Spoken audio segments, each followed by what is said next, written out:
Welcome to my vlog. In this video guys ay samahan niyo po akong gumawa ng potato spiral. Ayan, dagdag income po ito sa tindahan ni D&D. Actually po matagal na po ako may ganito, so ngayon ko lang po naisipan i-vlog. Ngayon ko lang naisipan ibida ang aking potato spiral. Ay, maliban po sa aking paninda na french fries, ay isa din po ito sa bestseller dito sa aking paninda. Pero mas gusto po nila yan, yung aking potato spiral, kaysa dun sa french fries. Dahil ang french fries po ay may preservative na po yun. Pero ito po ay fresh talaga. Potato spiral, talagang ano po siya talaga. Patatas po talaga na ganyan. So, gumagawa na lang po ako ng madami para ilagay ko na lang sa freezer. Dahil kapag hindi po nilagay sa freezer, yan ay nangingitim po siya. Tsaka yummy po yung matigas. Kaya nilagay ko sa freezer, tapos pag frozen siya, masarap siyang iprito. Talagang ano siya talaga, super crispy talaga niya. Ang aking potato spiral. Mabenta po talaga yan. Dapat lang talaga, malinis yung patatas bago natin iprito. Kasi siya may balat siya, may balat. So, ayan po. Matagal na po yung aking siguro mga na yan. Yung aking potato twister. In-order ko pa sa Lazada yan. Siguro almost 3 years na siguro yan. So, ayan, madali lang naman po siyang gawin. Paikot-ikot lang ganyan. So, very easy lang po siyang gawin. Pwede nyo pong gayahin yan. Yung mga gusto mag-business ng ganyan. Sobrang mabenta po yan. Opo, promise. Kasi siya talagang wala siyang preservative. Ayan yung niya, yung slice niya. Sakto lang siya. Tapos pag pinirito siya, sobrang crispy po talaga niya. Masarap siyang kainin kapag medyo kapag medyo mainit pa.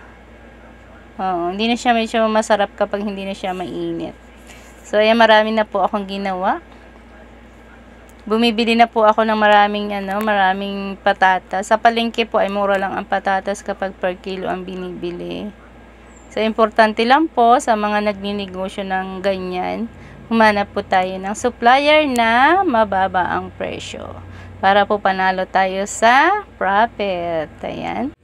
Eto na guys, mag-costing na po tayo sa ating paninda dahil ito po ang pinaka-paboritong part ni D&D sa kanyang mga business vlog. Ayan, para malaman natin kung magkano ang ating kapital sa ating mga paninda.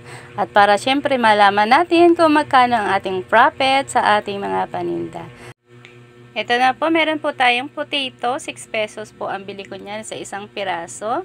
Ang stick po natin is 50 cents. Mura lang naman po yan. Piliin po natin yung stick na maputi na makinis.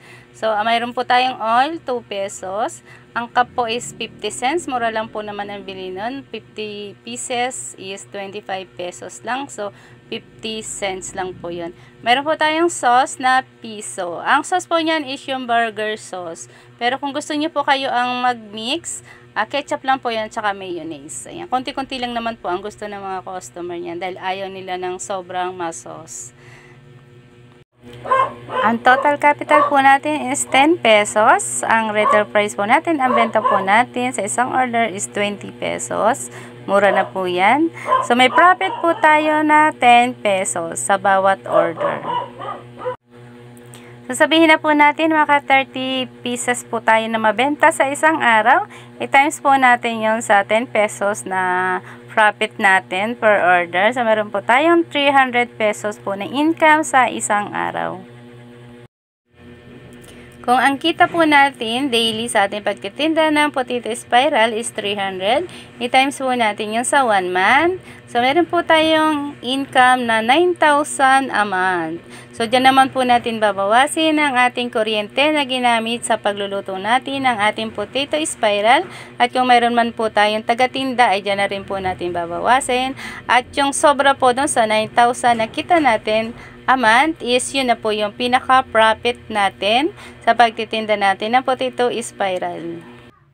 Ito na po yung pinaka-last kung paano ang pag-start ng pag-business ng potato spiral. So, kailangan po natin ng machine na potato slicer na katulad po nito. Nabibili po ito sa Shopee or Lazada o kung saan man pong online store. Ayan. Tsaka po kailangan din po natin ng deep fryer na katulad din po nito. Nabibili din po ito sa Lazada or Shopee. Mura lang po ito. Makakabili po kayo ng 700. Since nag-umpisa pa lang po kayo, kailangan po muna ninyo ng mga single muna po. At saka kapag dumami na po yung mga customer nyo, sa kanila po kayo bumili ng malaki. Meron pong mas malaki dyan. Kaya lang medyo mas mahal po.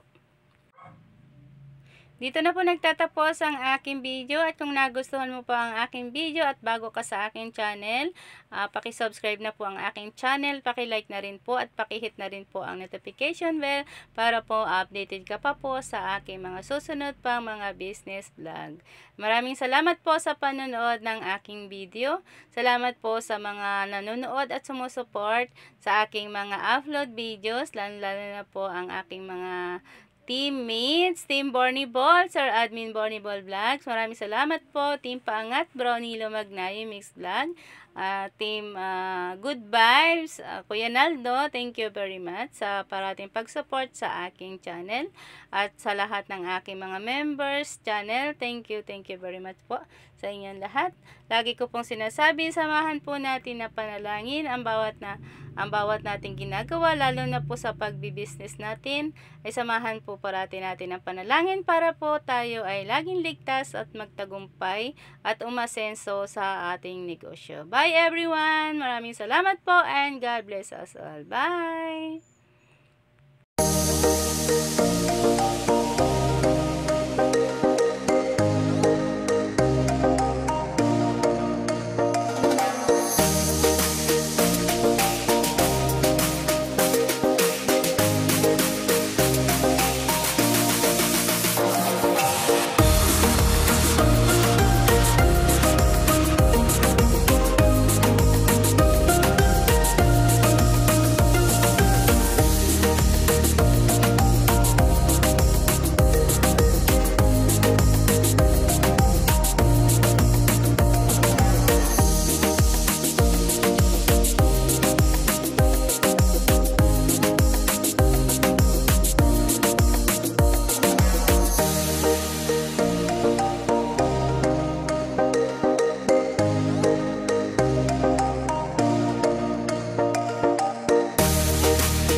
Thank you for your smile, along with the sweetness and togetherness.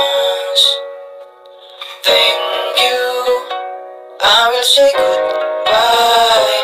I don't regret everything, it's a life journey.